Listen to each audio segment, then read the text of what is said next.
letting you know that we're going to record the session. Please use the chat and we will, for all your questions, and we will endeavour to get to as many of them as we can. If you're part of another group that you think might be interested in hearing more about this, or having the same presentation and a bit more of a discussion, then please get in touch. We're really keen to come out to as many groups as possible. I'll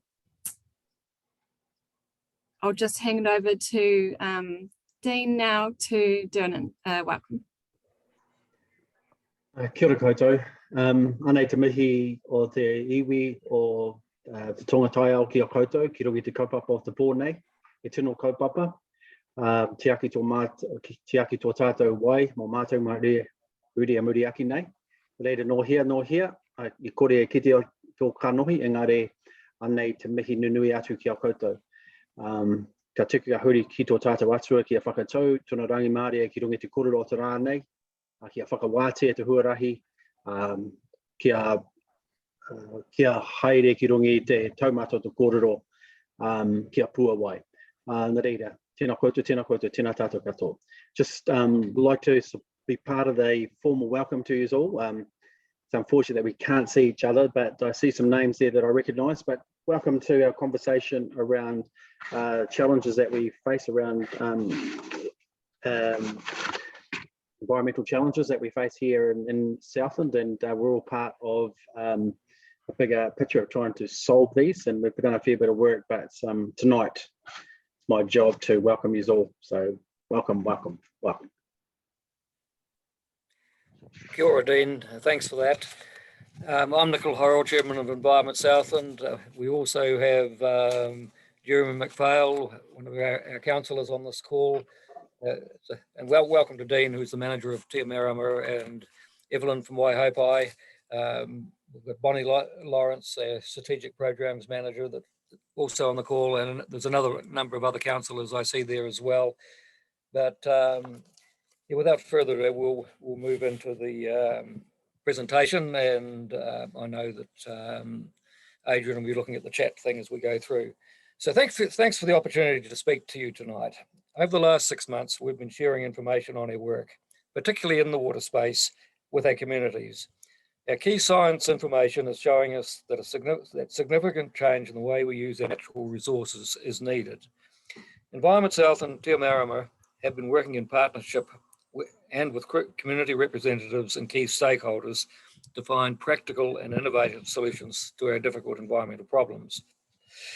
Our partnership with the Runanga of Southland is really important to how we operate as a council in Southland and to our work programs. We've been working with Te Marama Incorporated as the environmental arm of Ngāi Tahu ki Murihiku for around 20 years. In fact, I think it's closer to 25. This partnership ensures a smooth and efficient process for plan development, consents, and our partnership in the People, Water and Land program is a jointly funded policy position.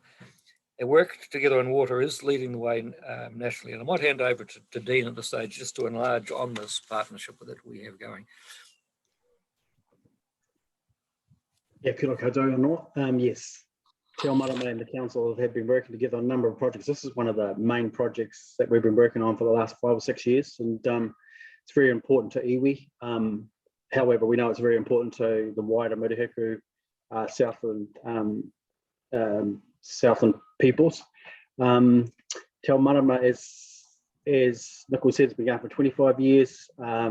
We are the environmental arm for the 4 Southland Runanga, and we really cherish the relationship that we have with the council. We believe that through partnership we can get things done, and we working on this project, and as Nicol says, we think that we've achieved are achieving some pretty good outcomes, but we've all got a fair bit of road to go to get to us where we need to be in the next 25 years generation. So Te Marama really enjoy working with the council and with partners and stakeholders, and we look forward to meeting the challenges to improve our water and our environment for us and our children to follow us. So kia ora, Nicol. Thanks, Dean. And as we've worked together, we've worked out that our aspirations are very similar. And so it's been a pleasure to work together. We know the challenges and the solutions will come from both urban and rural communities. Our region, like the rest of the country, is facing a number of environmental challenges. Restoring our waterways, addressing climate change, and protecting against further loss of biodiversity is a responsibility we all share. Over the last few years, Environment Southland has focused its work program on better understanding our freshwater and estuary challenges and what will be required to address them. We can see that significant reductions in nitrogen, phosphorus, E. coli, and sediment are needed. These are the four main pollutants.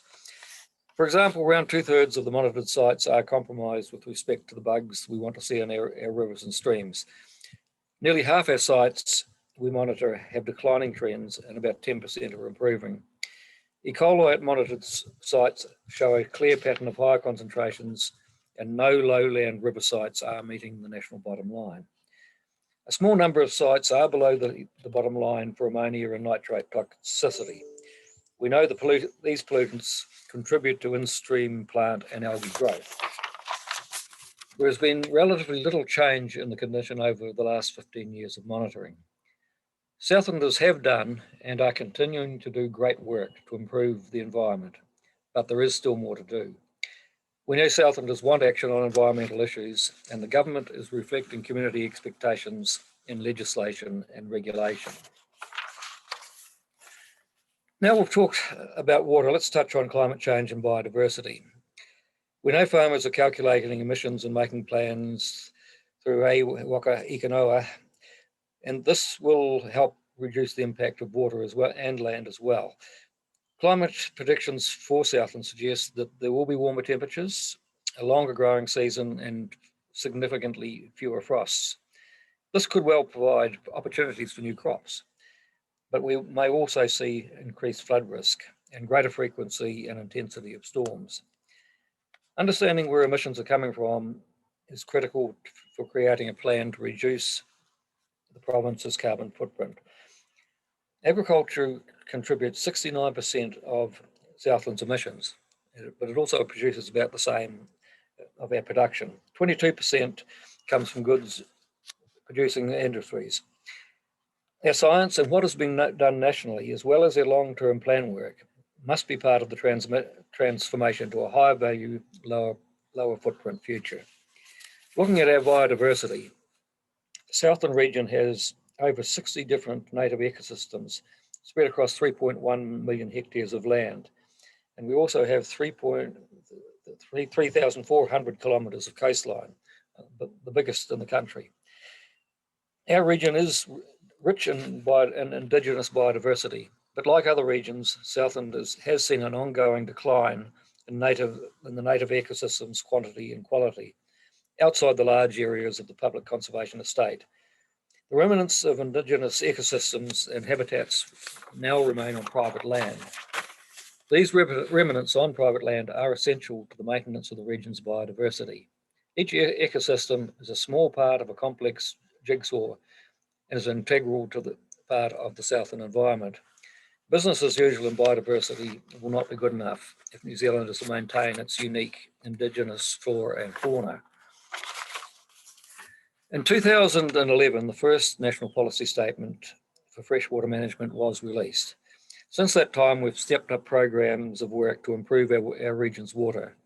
The National Policy Statement sets out specific steps that all regional councils must follow in partnership with iwi and our communities over a generation, or 25 years. In recent years, the partnership program between the council and Te Marama Incorporated has included a science program, an economics project, the establishment of a regional forum made up of community representatives and other widespread engagement. We are using these as we move forward to the next stages of the process. In 2020, the National Policy Statement for Freshwater was updated and gave stronger direction around how to set limits and how to give effect to Te Mana o Te Wai, requiring councils and communities to put the needs of water first. I'll now hand over to Jeremy. Yeah, kia ora there, everyone. I'm just to speak a bit on the Te Maunau Te Wai. My name is Jeremy McPhail. For those that don't know me, it's this concept is obviously of vital importance of the water. The concept for how the water is managed and utilised in New Zealand. It's coming to the forefront of all decisions in regards to under regulatory or under our plans, and it's coming from the government. But the reality is, obviously the MPS and the FFM 2020 gave stronger direction around how to set limits and how to give effect to Te Maunau Te Wai, requiring councils and communities to put the needs of the water first.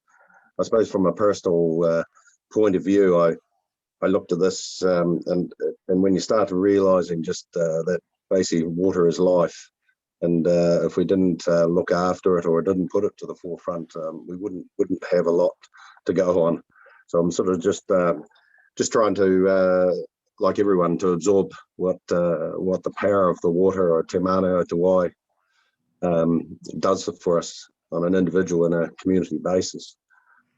Do you want to go on to the next slide, or do you want to, would Dean like to comment on Te Maunau Aiko? We'll go on to Haora. Thank you, Adrian. You do that, and then I'm sure that Dean or somebody else might like to also elaborate. That'll be good. Following our work to understand the community, including iwi values, we have defined achieving Te Maunau Te Wai as achieving a state of haora. Haora means a state of health that could be described as fit and well. It reflects a minimum level of healthy resilience. In other words, waterway can take a knock and bounce back. So it just gives us, if we can get to that point, we can sort of just gives us a bit of a buffer. When we do, it will go up and down. But how do we do this? Including setting limits to be developed over the next 2 years.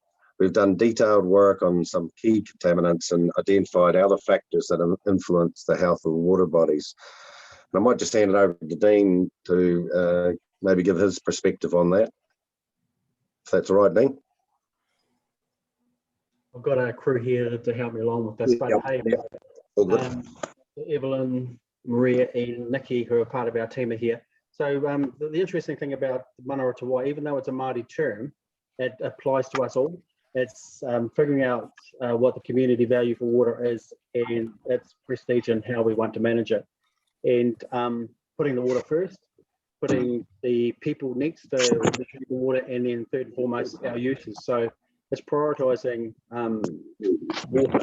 Now, we all know that if water's not in a good state of whole water, then we're likely as humans to suffer as well. So let's get the water right. If we get the water right, human and our use will correspondingly be well as well. So that's basically what Manawa Te Wai is. And it's a Māori term, we all believe in it.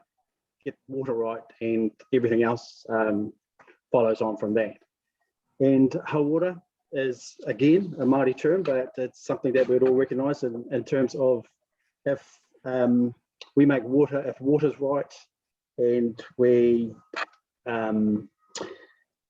set our goals around the health of the water, making it resilient, so they can take a bit of a knock, then if it takes a bit of a knock, it's going to come back to health pretty quickly. So we're trying to reach that state in 25 years. And so we've got a bit of work ahead of us to try and reach that, but it is a community, it is everyone working together to reach these sorts of goals for us, again, and our children to follow us. But I think maybe if Evelyn or and Maria might want to add to that, but that's basically in a nutshell for all of us. Even though it's a Māori term, it's for all of us to achieve these outcomes in the generation. Yeah, so I mean, water quality is important for people, it's important for livestock, it's important for just the water itself, but it's also important for the species that live within it and around it. And ultimately, it's important for the health and well-being of the oceans, because the water goes out to sea if we let it. So those of you who like shellfish or flatfish or paua or coda have a vested interest also in the health of the water as it traverses our land. As Dean said, it is a Māori term. We look at water in particular having mana, as it's the tears of Rakinui for his wife Papatuanuku, from whom he's separated, but it's also about the mana that's intrinsic in all of us. So if we don't look after the veins in our bodies, if we clog them up with tobacco or whatever, we pay the price in terms of our health. The waterways that are on our land are no different, and this is what we need to look at. We also need to be mindful that it took a couple of 100 years for it to get like this. It's not going to magically get better, but the only way that we can make change is by starting yesterday. Not to be too scary about it, but to look at what we as individuals can do to actually give mana back to the water that gives life to us. Thank you. Kia ora, Evelyn. Anyone else want to speak on that? I think you've covered it pretty well between you and Dina and Jeremy. So perhaps we'll hand over to, is it Bonnie, are you doing the next piece? Kia ora, Nicole. Thanks for that. Thanks, Adrian. So I just wanted to talk through some of the process that Environment Southland and Te Ao Marama are working through. This may be familiar to many of you, but this is sort of the process over the last 5 to 6 years that we've been on. Back in 2016, the proposed Southland Water and Land Plan was notified, obviously following engagement on key topics. That process is still ongoing. It's slowly working its way through the courts and is in the Environment Court at the present time. But in the meantime, we've been working also on what are the values that the community holds for water. That's the community that's looking at iwi values and looking at what values were worked through in previous processes that Environment Southland have run. So there was quite a complex process in 2019, pulling that work together. And then in 2020, we worked with those values and looked at what was required, obviously, throughout this in the National Policy Statement for Freshwater Management, and looked at what those draft freshwater objectives would look like for Murihiku Southland. These describe hora. We just talked about that, introduced what hora means, that healthy resilience, looking at measures for elements such as water quality, water quantity, sediment levels, and other nutrients like nitrogen, phosphorus, and coli. We know we're looking at the importance of the aquatic life, as we've just talked about and Evelyn's just outlined, and how can we get to a point where it's safe to harvest and consume mahinga kai. So there's some really important values and in there, and they come through in the freshwater objectives for Murihiku Southland. Then in last year and this year, the Regional Forum are continuing to develop their advice. So this is a community-based group that was established back in 2018 and has about 15, 16 community members on it who have a broad background from many different sort of walks of life. And they've been traversing some of the challenges of how would we achieve these outcomes in 25 years or a generation. And they will provide some advice to Te Ao Marama and to Environment Southland mid this year. And that advice will then help inform a draft change to the proposed Southland Water and Land Plan. It's called Plan Change Tuatahi, which will be notified at the end of 2023. So there's a little bit of a sort of a timeline of what's ahead of us. Just to note too that we're working at the moment on other aspects of requirements in the National Policy Statement for freshwater management, and one of those is around visions for water. So there's some work that Te Ao Marama and Environment Southland have been doing, looking at those visions and looking at how they might be incorporated into our regional policy statement. So that work's ongoing, and there will also be engagement on that in coming months. So yeah, just really to note that there is ongoing work here. There are opportunities for engagement. There will be quite a lot more community consultation, as I say, through both the Plan Change Tuatahi regional policy statement as well. Thanks, Adrian. There is a gap between like where we are now and where we want to be. What we've done is looked at those values, looked at those draft freshwater objectives, and looked at, okay, where do we need to get to in that generation? Where are we now? The gap is largest in our lowland rivers, our lakes, our lowland lakes, and our estuaries and groundwater. Many of the upper mountain and hill rivers and lakes do meet objectives, and also in Fjord and the islands, but there are significant gaps, as I say, in the lowland areas, and our estuaries are really a really important part of our region. They are, where everything moves to through the landscape, and there are some challenges in that space in terms of their health. We see big reductions needed for nitrogen, phosphorus, sediment, and E. coli, but that varies across the region, it varies across catchments. There is uncertainty around those, that work, but there's no question that there's a challenge ahead of us, and the scale of the challenge is quite large. We're doing further work in terms of what that looks like, and as I say, the regional forum are considering what those steps might be to achieve those outcomes over a period of time. I think it's important to note that the work will continue, and there will be more work to come in that space.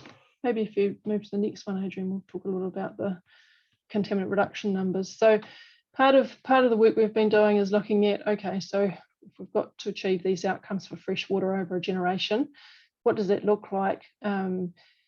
Noting that we're thinking about those big four contaminants, the nitrogen, phosphorus, E. coli, and sediment, which is across the top line, but also thinking about, what would it take to meet those outcomes to meet our national bottom lines, which is one of the requirements that we need to meet in our regulatory environment.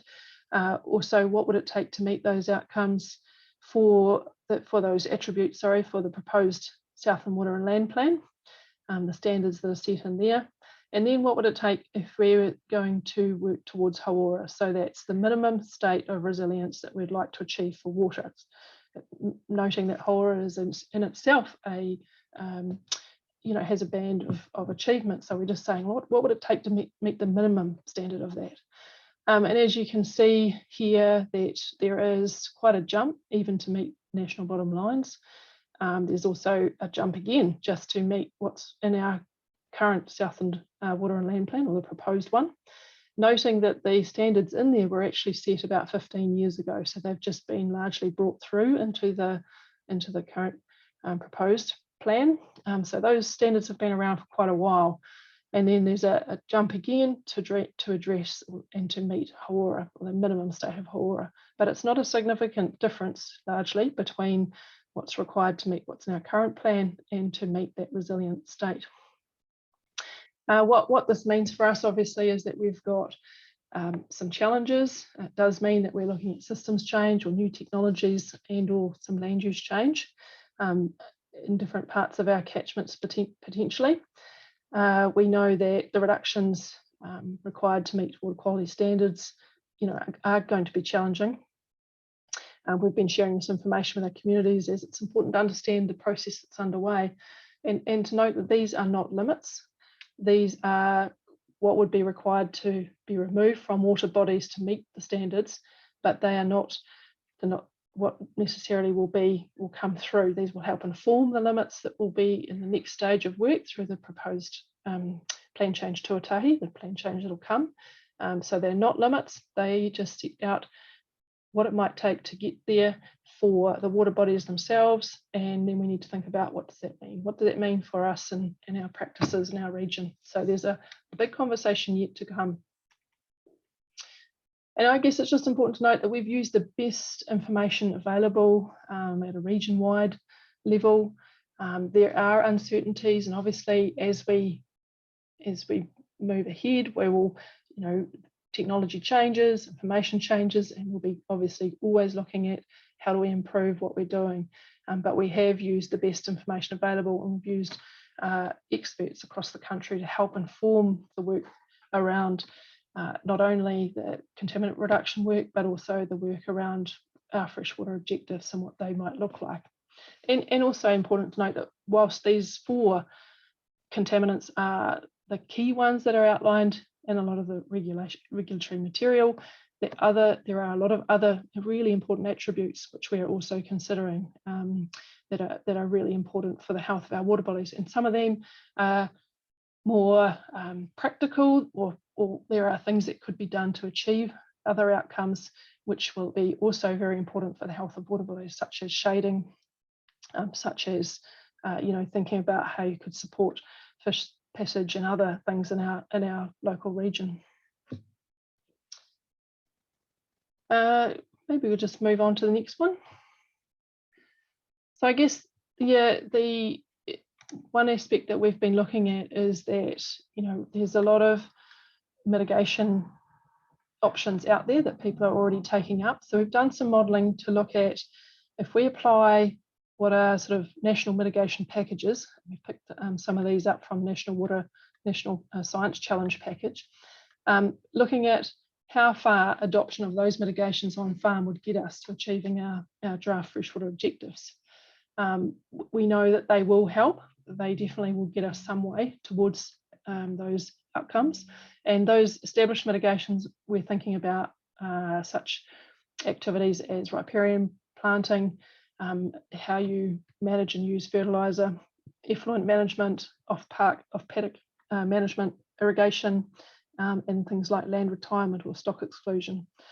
And then we've also been looking at what would it take what would occur if you added in emerging mitigations. So again, looking at what's been used in the National Science Challenge, we've looked at what that would, if you employed those practices, and those are things like more mitigations like retention dams, strategic grazing, amending or shifting or changing tile drains, looking at different fertiliser rates or use, etc. So there's quite a lot of things that are identified in that National Science Challenge that we've also looked at what that would mean for Southland. And if you implemented what's currently or established in that mitigation framework and looked at the developing mitigations, then we might be able to reduce nitrogen load by around 20% or phosphorus by around 8%. So they're not to be sniffed at. They are important aspects of things that we could do to help get us on that journey of the improvement we'd like to see.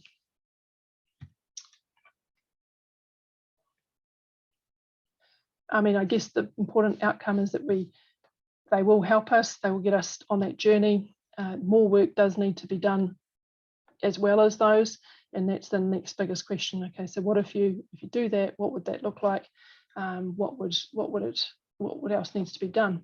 I actually have a bit of a breakdown here in terms of by different freshwater management units or major catchments, and in the Aparima and Potakino catchments, implementing current and emerging mitigations is predicted to reduce nitrogen by about 30% and 16% for phosphorus, whereas in the Waituna, the mitigation is predicted to reduce nitrogen by 49% and phosphorus by about 28%, whereas in the Matoda, the predictions there are for reductions of about 21% for nitrogen and 9% for phosphorus. So there is quite a lot of variability across the region, but there are definitely improvements that can occur through those good practice implementing those mitigations. I think, yeah, the next one here just talks about, was kind of our bucket diagram, which really describes that gap we've been talking about just then. So the idea of the bucket is really to describe at the bottom there, you've got, resource use within limits. So that's where we kind of want to be. But we've got, we know we've got some improvements which we can get from putting in place those good management practices, either emerging or existing. There's obviously some outcomes which are in the proposed Southland Water and Land Plan in terms of sort of rules that are there, but there's also a gap in the middle, which is what we're seeing as potentially larger scale actions which will be required to meet that scale of change that's required. This is the focus of the Regional Forum's advice to both Te Marama and Council, but there's lots of things that we need to think about in that space. What could be done? How do we do this? How do we step this out? What does that look like in 5-year steps? And that's all part of the conversation which we'll be having over the next couple of years.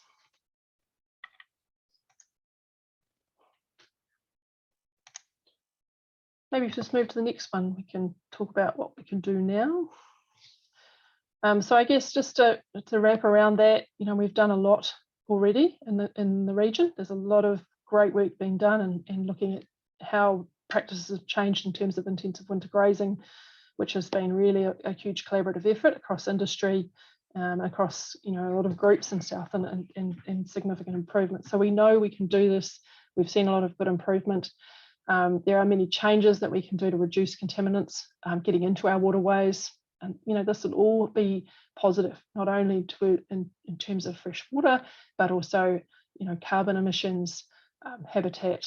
Wherever we can, we might be able to have other outcomes which will be equally important for the region. And as Evelyn pointed out, this all links to our ocean as well. So our coastal environment is heavily dependent on what we do on land. So just as a kind of things that you could do to help, obviously if you're able to, joining a catchment group or a land care group, there are many set up across our region, either in our towns or in our rural environment. If you're on farm, know what you're doing on your farm, know what's happening in your catchment. If you haven't got a farm plan, get one, use it. It's a really good tool, and it's going to be something that's going to be required across most of New Zealand shortly anyway. Things like servicing your septic tank. When was it last looked at? When was it last cleaned out? How are you managing that? How are you managing your waste? Think about your own footprint in your space. So there's lots of things that people can do, lots of things that people can get involved in the region. It is challenging, and we've all got a part to play in those outcomes. I think, Nico, if you want to add anything to that, feel free, or Dean, Evelyn.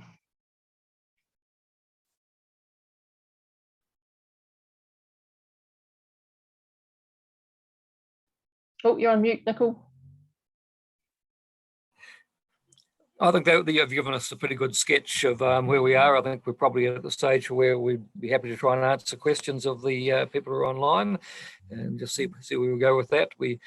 I guess in short, basically we're outlining the challenge, and the gap's quite large, but we are talking about a journey, and it'll be a staged journey, because if we just jump to the end, people feel overwhelmed. We know we can do this. Southland, if anywhere in New Zealand can do this working together, it's here. We're so reliant on agriculture.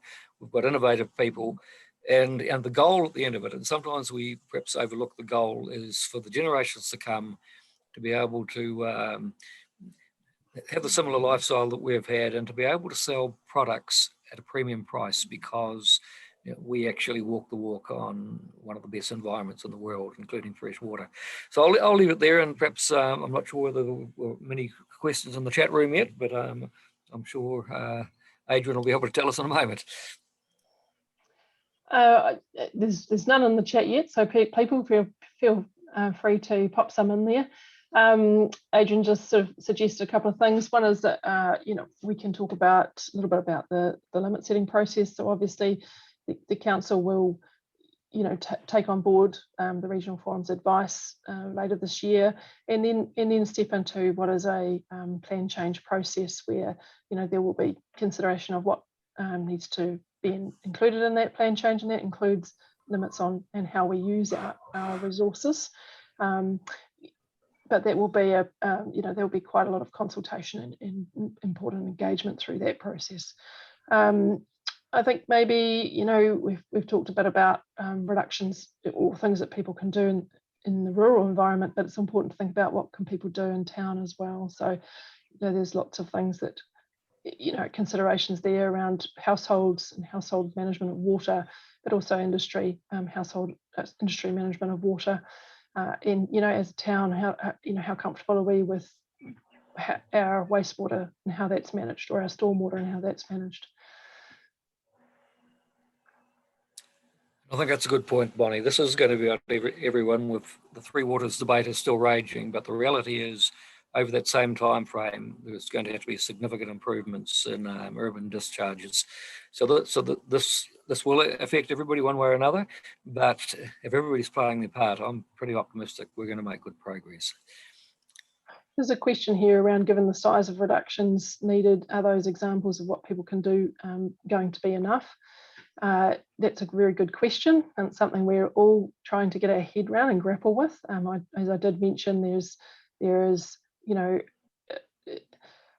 it's looking, given the scale of reduction, that those things I talked about in terms of technology, in terms of land use, how we might use land differently, how we might look at catchment interventions or catchment design, actually, what needs, you know, where would things be best situated, and that includes how we manage potentially agriculture, but also how we manage what happens through our towns as well. So there's some good questions to consider in that space.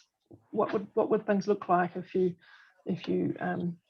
could change things? What might that look like? What options might there be?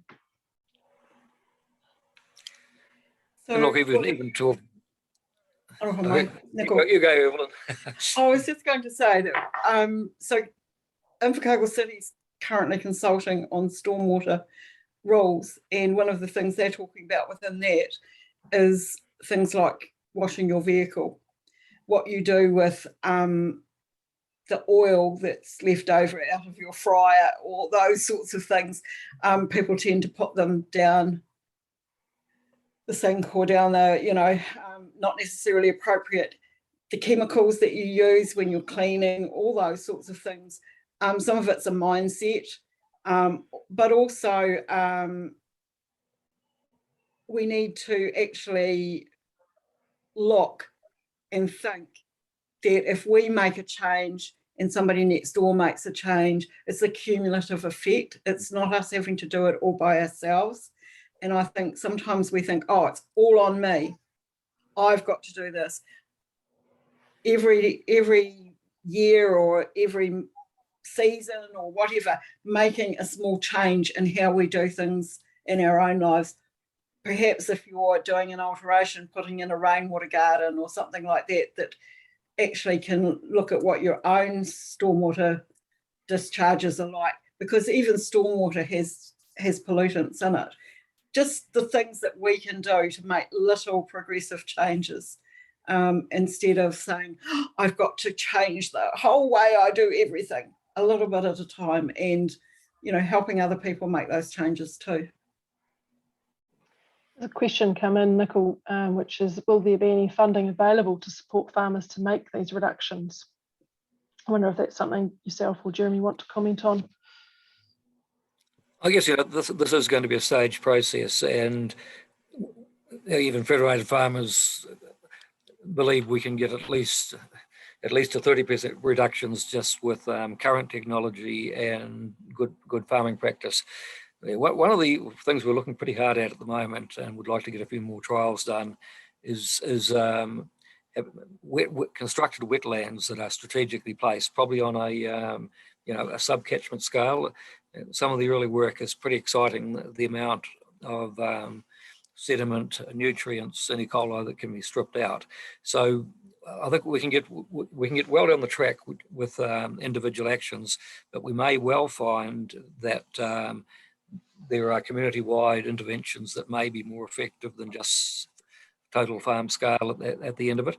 So those are things, you know, to be honest, we haven't looked at funding options for that at this stage of it. It's but we'll certainly be working with communities, you know, to try and get innovation. We know that, you know, once people understand their issue, they'll come up with some pretty innovative ways of dealing with things. And a lot of them don't have to be expensive, as Evelyn was saying.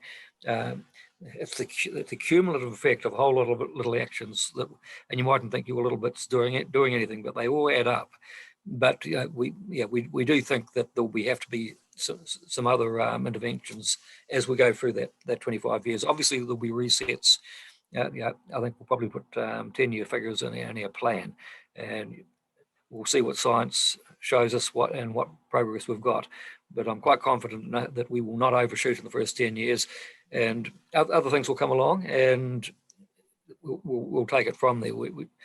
But there's no one silver bullet, but a lot of people from everything from longer rooted plants to stocking numbers, having been a sheep farmer for more than 40 years and seen the reduction in sheep numbers, but still producing almost the same tonnage.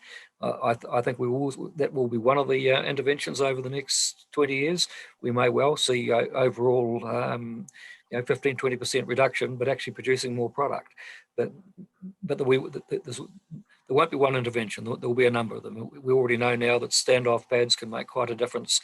But people will look at their own properties, and they'll make those decisions, as will councils and people in towns will say, look, it's probably no longer going to be acceptable to have discharges to water, and that will be a cost. But those things will add up to a big difference at the end of it. Jeremy, do you want to make any comment? No, you probably covered it pretty well there, Nico. And I think I think farmers are, from a rural aspect, this time. Let's look at the timelines, look at what you can do, understand your own farming operations. Personally, I believe, sixth generation farmer, been farming for all my life. I'm adapting to what I've known for the last 10 years, trying to implement things. I'm not getting it always right, but you're trying things. We farm differently than we did 10 years ago, and I think that's going to go a long way. This is my own personal feeling. So I think it'd be probably I would say a sad day if we had to pay for the change in farming, but I think personally, again, there may be systems, some systems that may have to have a look at their system to see if they are having more of an environmental impact if we have those issues. But that's going to be a discussion down the line. So it's just the best thing you can do now is understand your farm, understand your numbers, and go from there. So a question in terms of the new reduction percentages, and what's the start point from? Is it now? Is it in the past? How's it going to play out? I mean, ultimately, we're looking at change in a generation. So we're looking at change, over the next 25 years. The kind of absolute date of when that kicks off, I mean, it's largely, a lot of it's related to the dates associated with the proposed plan. There's nothing set in concrete, and that'll come through in the plan change process. But ultimately, we're all looking for, what can we do between now and 2040, 2045, 2050? What is it we need to get on with now? I mean, I don't really want to comment on that one. Anybody else on the panel, Nicole or others? Really, I think, reading those science reports, the thing that came through to me was we all need to start doing more now. And the more we do now, the easier this process is actually going to be. And as Jeremy was saying, everybody should understand their own properties. It's actually whoever we are, what's my effect? And people are pretty smart. Once you identify what the issue is, they'll come up with some pretty innovative ways of doing things.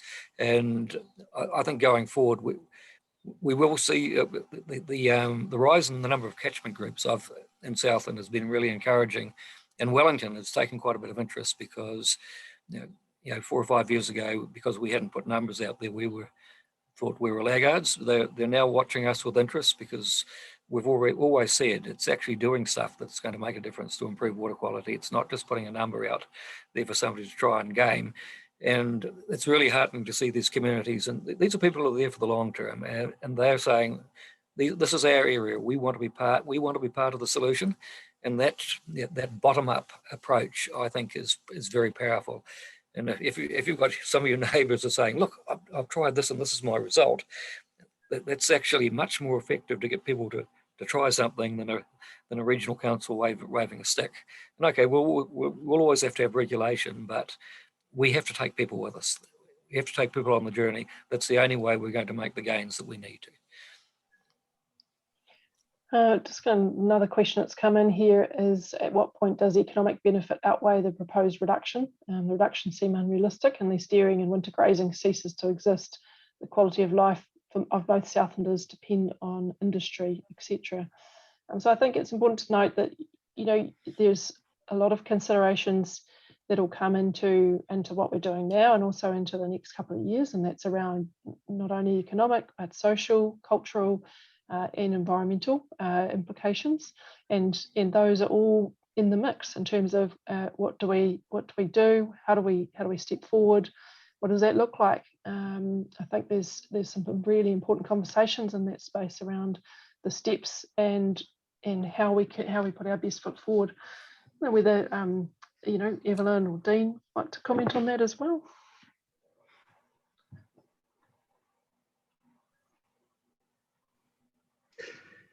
We've been talking a bit about innovation adaptation. One of the heartening conversations I had around one of these meetings, the previous meetings that we've had, was one of our farmers were saying that they've been working, you know, continual improvements and over the last 15, 20 years and stuff like that, but he didn't stop there. He says, I intend to continue to make those changes going forward. And I thought, well, that's a great philosophy, of very, very heartening. And as Evelyn said, we got to do these things also in the urban environment as well. So it's an urban, rural challenge that we have here, to just to recognise that. But we got to do stuff in the urban a little bit by bit, chip away bit by bit. But as Nicole says, it's let's get on the Waka now. Let's continue to get onto that Waka, because people have been driving that for quite some time in terms of change.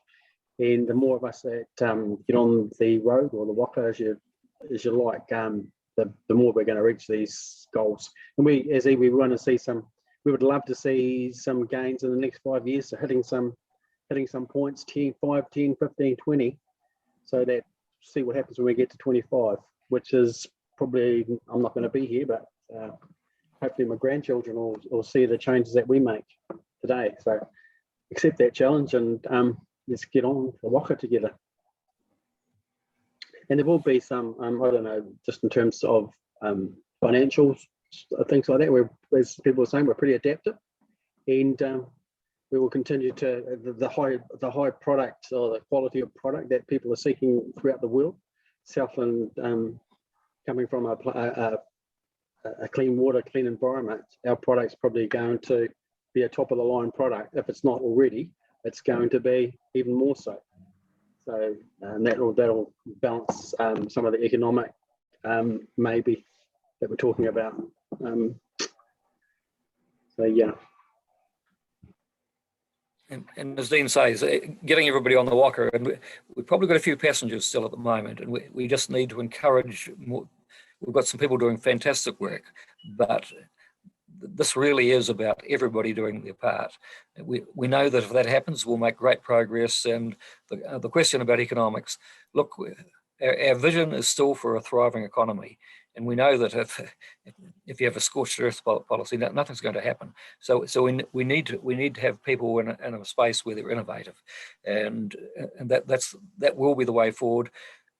And for those people who are doing something now, I know some people are concerned that there'll be some sort of broad brush thing, and we won't recognise their work.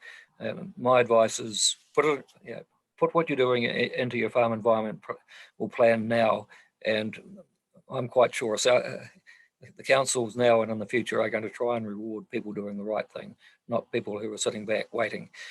And that's part of the thing. I'm frustrated we haven't seen the dial turn sooner.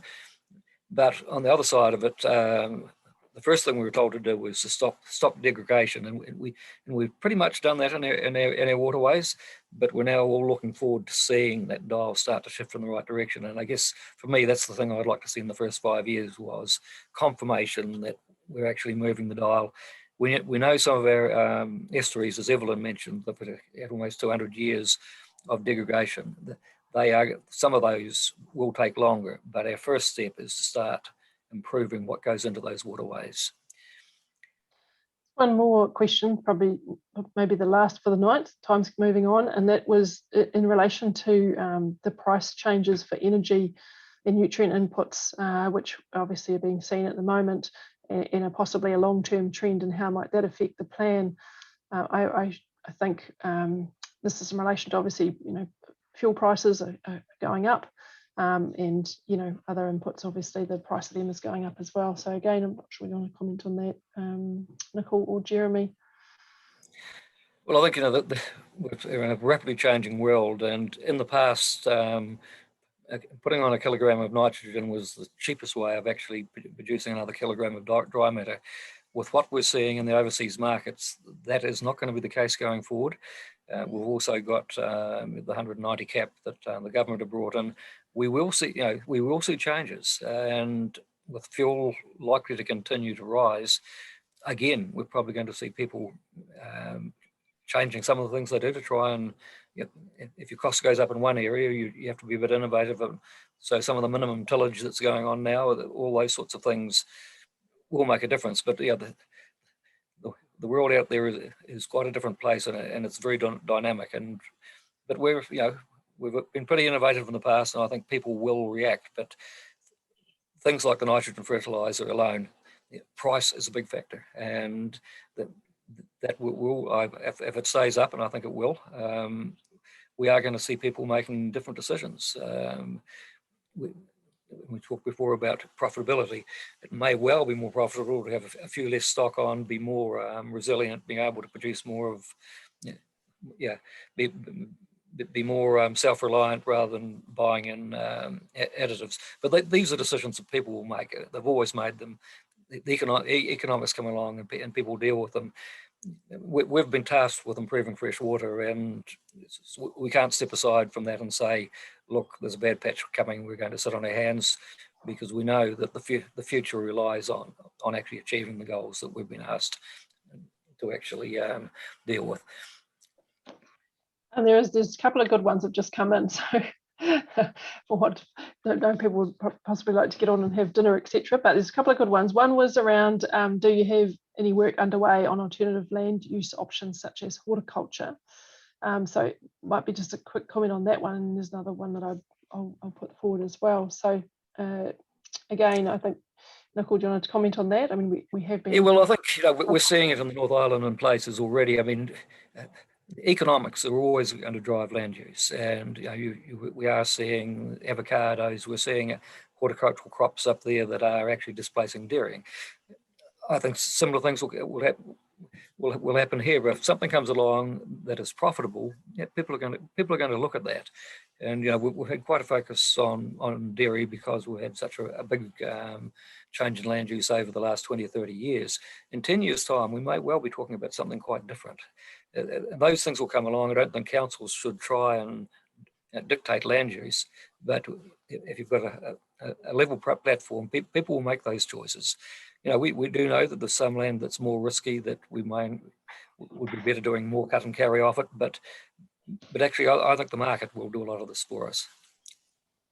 Jeremy, you might want to comment. I'll probably have I agree with a fair bit of Nicole. I probably have a few different points. That's what farming and business is all about. But at the moment, from an economics, obviously farming's rural sector is at record prices, record everything. Even though the costs have gone up, what we're getting out the other end is certainly sort of offsetting a fair chunk of that too. So we obviously have processing issues and things maybe at the moment. So I would say that it's going to be a different when those prices go down and maybe your inputs stay up. Could be some big reductions of some of the inputs, but unfortunately at the moment I think you'll find that most of the inputs are still there. I'm just being honest about that's the reality of the economics. We've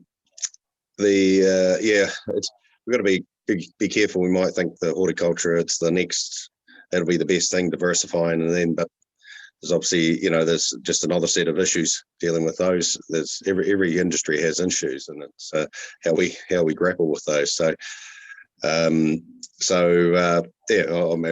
for a healthy environment or a healthy community, for not to have your eggs all in one basket, it's probably good to have a bit of diversity in your economy too. So that's probably a good point, but that's all I'll say with that. Another one here, which is, have we thought about using the word sediment to soil? So changing the use of that. So we use soil instead of sediment, being that it's taken many years to develop a productive regenerative soil state. We would have a different attitude to it then. We will notice the clean water and fuel-in waters after heavy rain, where the full native bush, where there is full native bush cover. So, interesting perspective there on use of words. There's certainly, I'll just say a quick word. There's certainly over the years people talk. We should be talking about soil conservation, and that makes that sort of sounds a bit different to sediment loss. And so it certainly is something we should probably focus on, and then people understand it a bit better. So that's that cool. You got something to say? Well, I think from a farming perspective, your soil is your prime real estate. Nobody in their right mind wants it to wash down the stream, and we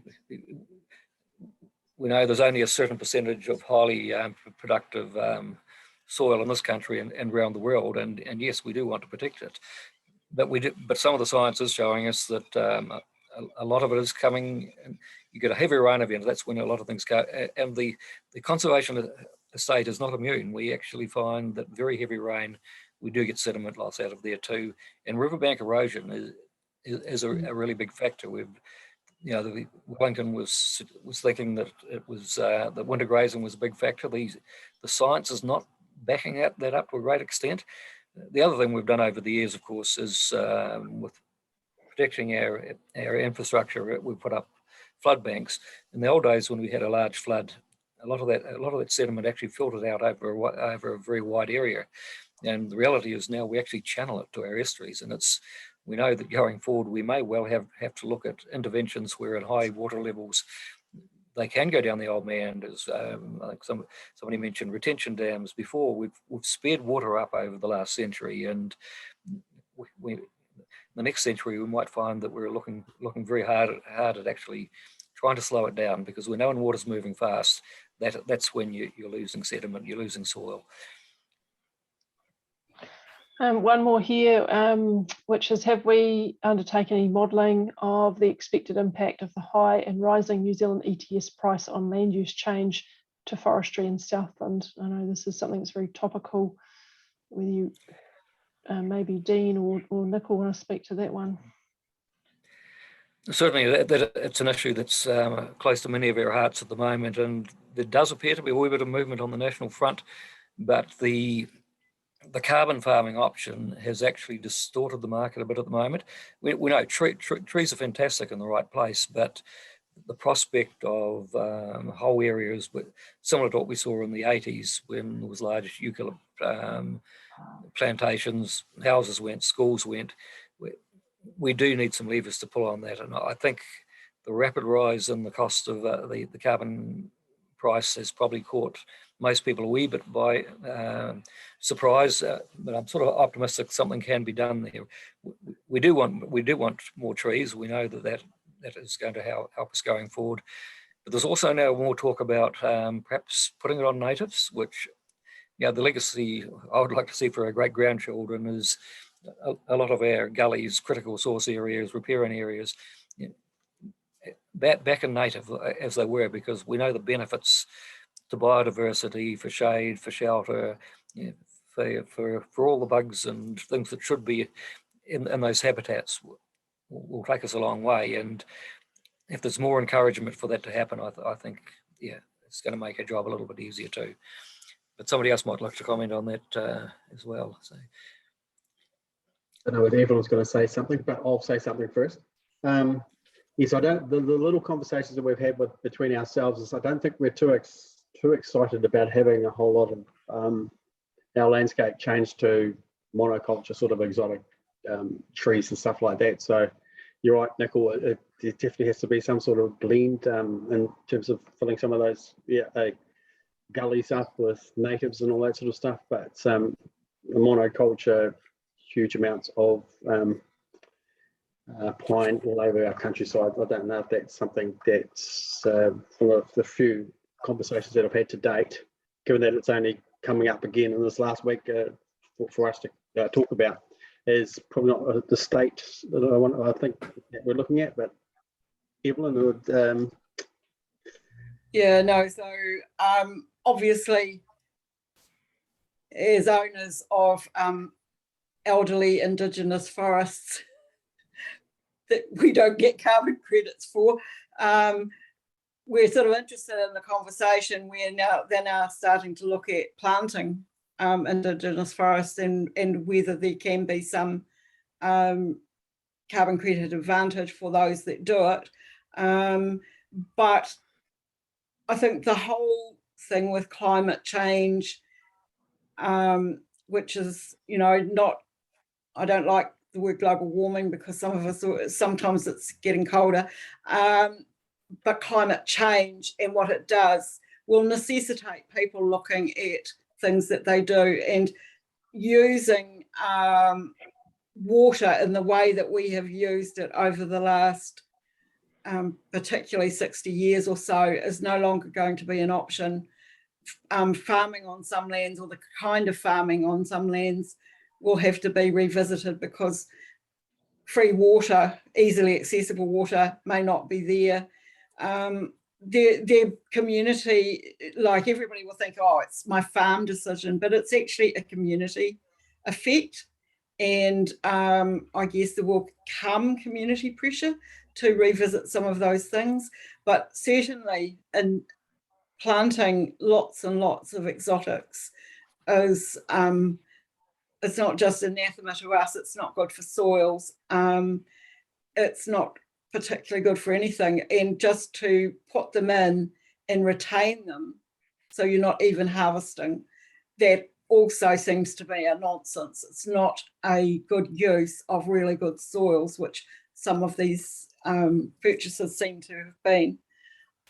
But it's for us to all think and see how we can make those changes, how we can influence those changes, whether it be what kind of stock we carry, whether we specialise in A2 or, any of the things that you could choose to do. They're down to individual farms, and people will make, or the chemicals that we use in our homes or whatever, they're down to individuals. But we as community can influence some of those by discussions like we're having now. But stop looking at water as just something that's there all the time and we can do what we like and there'll be more tomorrow. Also, the point that Nicole made about how we have changed the way that water runs through the land to the sea has created some issues, particularly in estuaries, and that we don't get as many of the kinds of effects that we used to get, which particularly in gravel rivers had an effect on bolstering the coast, and we don't see quite as much of that, but certainly the sediment goes fast. So we do need to think about whether some of our flood protections or some of our the things that we've done to protect our property is actually really the best thing that we could do, and whether there are some changes we can make. Probably not quite this discussion, but a discussion we need to have. There's one last question. I promise this is the last one. Adrian's informed me, which is if, is there any preference or plans for encouraging restoring former or historical wetlands? So maybe that one, Nicole, Dean or Evelyn. Right, well, and I guess we've got a few issues at the moment with the NES, which it's actually made it more difficult to create wetlands. Obviously, we want to retain the wetlands that are there, but we really don't want to put barriers in the way of people actually creating them. And we know that, strategically place wetlands and what we'd have called a duck pond in the past. One, you've got an area where you drop out sediment, but if you can then have a wetland in front of it, so some of the science is pretty exciting on this, and we've been trying to get something going at Waituna to actually validate some of the science. But when you're talking, taking 30+% of most of those things out, and in fact, I think West Otago, the figures were up in the high 80s or 90s. These could be a very helpful way of not only we're going to have more biodiversity, but if we can actually filter out a lot of that stuff, and that, of course, that's what those wetlands did in the past. So it's we really want to be able to incentivize in any way we can, actually people being smart about it and thinking, look, if I can put something in at the bottom of my property, I'm going to polish up the water and pass it on to the next property in a better state than I actually received it. And those sort of things, I think, will make quite a difference going forward. Yeah, I really support that, Nicole. Wetlands will be extremely important, and if the weather, each year continues to be as dry as what it is at the moment, I think having quite wetlands or wet areas of your property is going to be quite important going forward. Evelyn, did you want to comment? No, I'm really just agreeing. I think it's I think it was Jeremy or somebody commented that he's, the tiles that his father or his grandfather put in are now the tiles that he's removing. Might not be you, Jeremy, I might misremember that, but when I was a child, that was what I saw, part of what I saw. The fact that within my lifetime we're revisiting that gives me hope. It means that people do actually see that even though it was done for the best possible reasons, it didn't necessarily have the outcomes that we're comfortable with in the 21st century. There's no shame in saying, we didn't quite get it right. We need to rethink and revisit. And I agree with Dean. We are going to have to look as individuals, as communities, as businesses, at how we actually make our water or our use of water smarter. How we can be kinder to the water. How we can make sure that we're a net contributor to the well-being of the community we live in that is dependent on the water, which is not just the people, but the fish and the birds and the trees and the plants and on and on. We're all interconnected, and we need to look at what we can do a little bit at a time to make that change. Thanks, Evelyn. I might just hand to Nicole and then to Dean to finish our hui. Look, I think it's been a good session tonight, good questions and good responses from everyone. I think it's frustrating we can't be having more face-to-face meetings, but at least this is a way of being able to communicate with people and start to have some of those important conversations. But I'll hand over to Dean perhaps to finish the night off. You're still muted, Dean. That's a shame. I'm the only one that fell into that trap tonight. However, just very much thank you all for attending tonight, and we look forward to everyone working together on our challenges. And water is life, and kia ora koutou. So whakatau te rangi Māori o te atua ki rungi a tātou i ngā wā katoa, kia whakawāte te huarahi mui a tātou, kia whai hua tiko pono mō tātou, mō ngā wai, mō ngā mea katoa. Huri ki tō tātou atua, kia huri aki ki runga whakamaua kia tina, haume, kuia. Kia ora koutou, thank you all. Thank you all.